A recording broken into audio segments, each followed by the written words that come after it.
pas si vous avez remarqué, mais quand vous parlez de réseaux de réseaux d'abus d'enfants, de réseaux de ces choses-là, il y a quelque chose qui se ferme à l'intérieur de vous. Vous ne voulez pas l'entendre.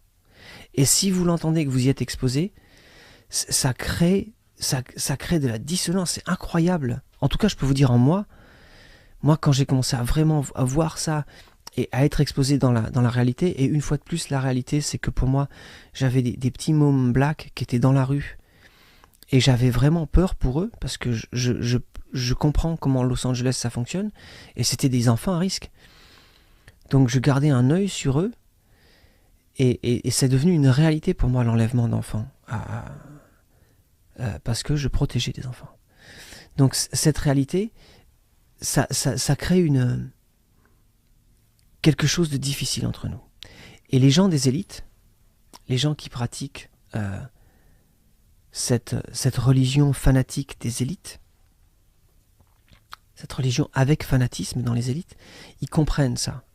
Et je dis toujours, ils se cachent dans notre dissonance cognitive. C'est-à-dire que c'est tellement impossible pour nous de croire qu'ils font ce qu'ils font, qu'on refuse de le croire au lieu d'accepter de le regarder, parce que si on le regarde, ce qu'on ressent et ce qu'on vit, c'est tellement contraire à ce qu'on vit normalement quand on observe des enfants, que tout se ferme à l'intérieur de nous et qu'on a une colère, une rage incontrôlable. Ok ? Mais j'ai vraiment envie que les gens comprennent pourquoi les élites sont qui ils sont et qu'est-ce qu'ils font. Sinon, c'est très difficile de comprendre. Donc tout en haut, vous avez des gens qui pratiquent de façon fanatique le satanisme. Ces gens-là, ils recrutent. Le problème, c'est que ces gens-là sont tout en haut. C'est-à-dire que les gens qui contrôlent le monde, que ça vous plaise ou non, ils pratiquent ça. Dans la finance, il y a des niveaux de la finance. Quand tu arrives à des hauts niveaux de la finance internationale, si tu veux pas faire ça, tu peux pas monter. Donc pour arriver dans les hautes sphères de la finance internationale, que tu crois, que tu veuilles être un participant à cette religion ou pas, c'est pas grave.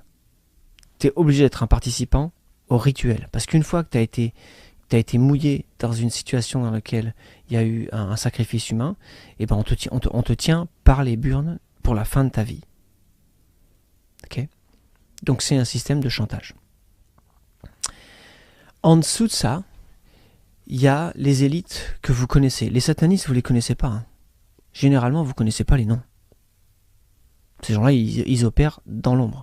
Mais en dessous d'eux, il y a ce que vous connaissez, c'est-à-dire les stars hollywoodiennes, les hommes politiques, les gens de pouvoir, la presse, etc. Et ça, ce grand marais, c'est quelques millions de personnes sur la planète. Au total, 1 ou 2 millions de personnes. 1 million de personnes, on va faire simple, on va dire 1 million de personnes. Et ça, c'est là qu'ils recrutent. Ils créent cette poche, cette élite. Donc, si tu veux faire partie des élites, toi, le personne, il faut que tu montes dans cette poche. Tu sois partie de la presse, tu es un journaliste, un acteur, un politicien. Tu vois ce que je veux dire ? Il faut que tu montes. Donc, tout en haut, les gens qui pratiquent la religion, ils vont essayer de faire en sorte que cette poche, ce soit la poche des élites visibles, ce soit rempli de gens que tu peux recruter. Donc dans vos élites, vous avez des gens, c'est très très très très répandu. La perversion sexuelle. Mais la perversion sexuelle qui se trouve à ce niveau-là, c'est une zone de recrutement pour une perversion qui est de plus rituelle en nature.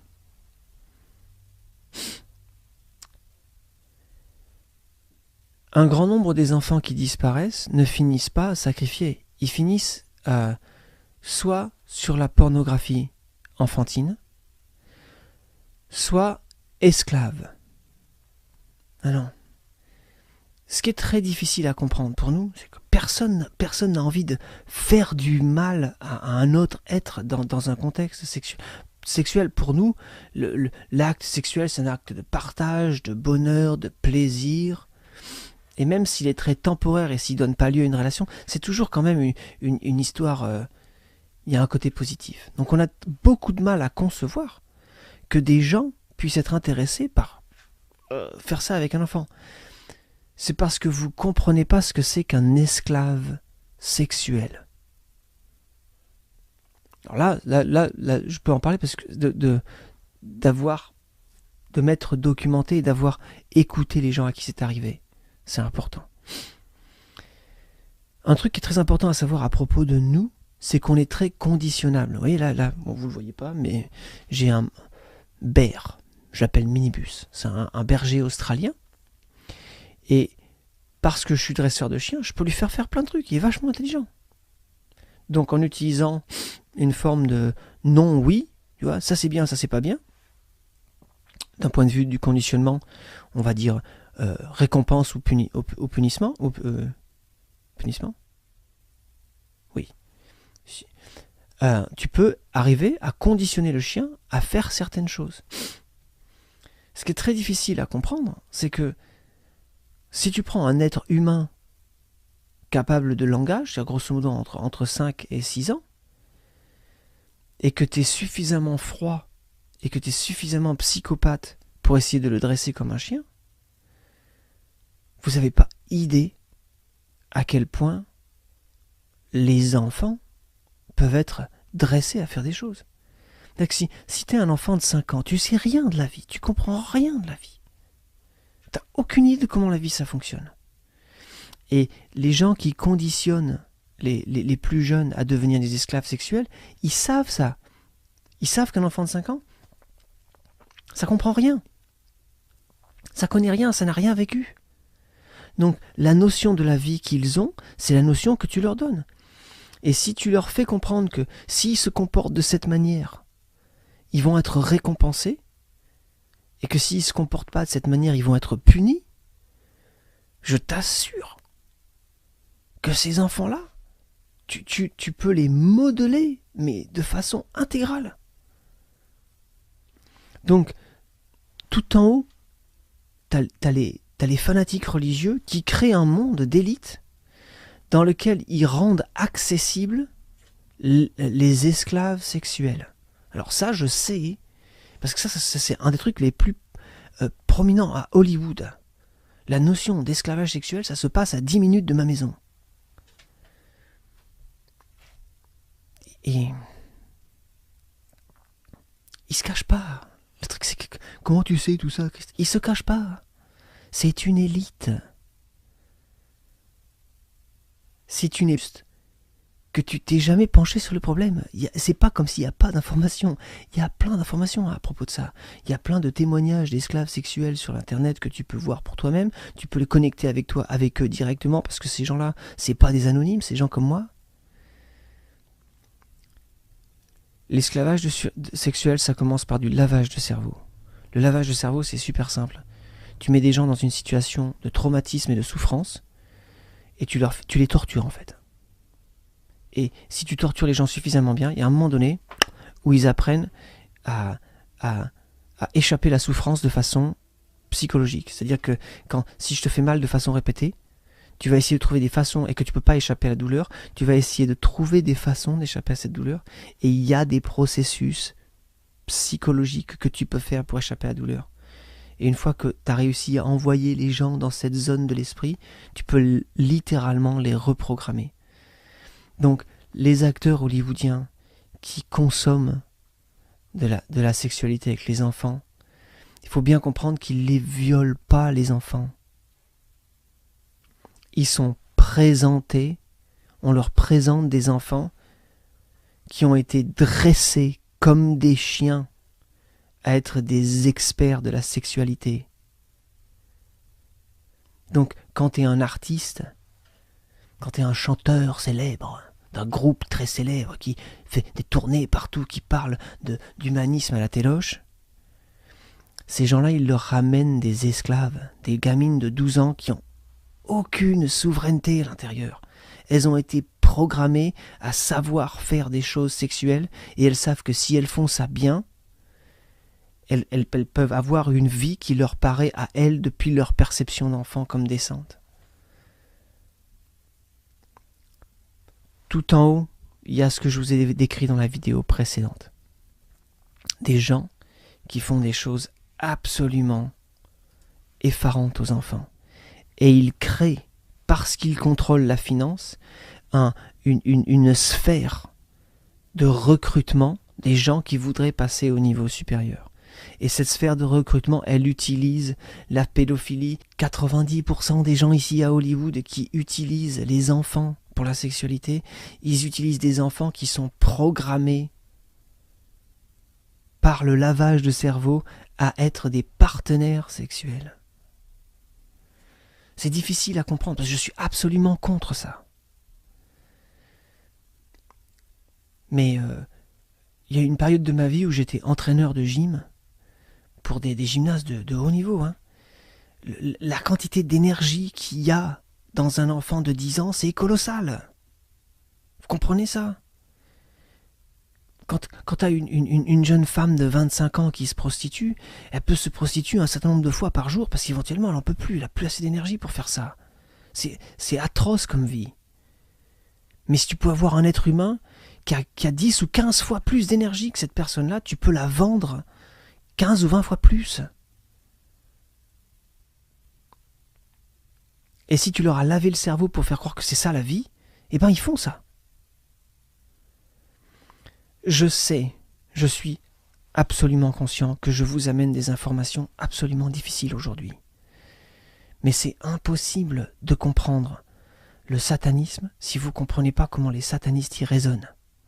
C'est impossible de comprendre les réseaux pédophiles si vous ne comprenez pas l'esclavage sexuel et la notion de lavage de cerveau qui va avec. On peut complètement nettoyer le cerveau de quelqu'un et reprogrammer, mais intégralement, c'est possible. Tout ce que ça prend, c'est une quantité de torture énorme. Mais si vous pouvez utiliser la torture pour littéralement faire oublier des choses aux gens et pour les reprogrammer à croire que si ils sont des animaux hyper sexualisés, c'est la vie. Et une grande partie de la pédophilie qui se produit dans les élites, elle est comme ça. Donc pour arriver à bien programmer les enfants, il en faut beaucoup. Parce que ça ne marche pas tout chaque fois aussi bien. C'est une industrie. Ça ne s'est jamais arrêté. Ça a toujours existé. Mais parce qu'il y a toi, et parce qu'il y a moi sur cette planète, et parce qu'on est, toi et moi, des êtres au cœur ouvert qui sont contre ça, ces pratiques-là, elles sont allées de la lumière à l'obscurité. Et aujourd'hui, ce qui se passe sur cette planète, le réveil de l'humanité, c'est un moment où ces pratiques, elles reviennent dans la lumière.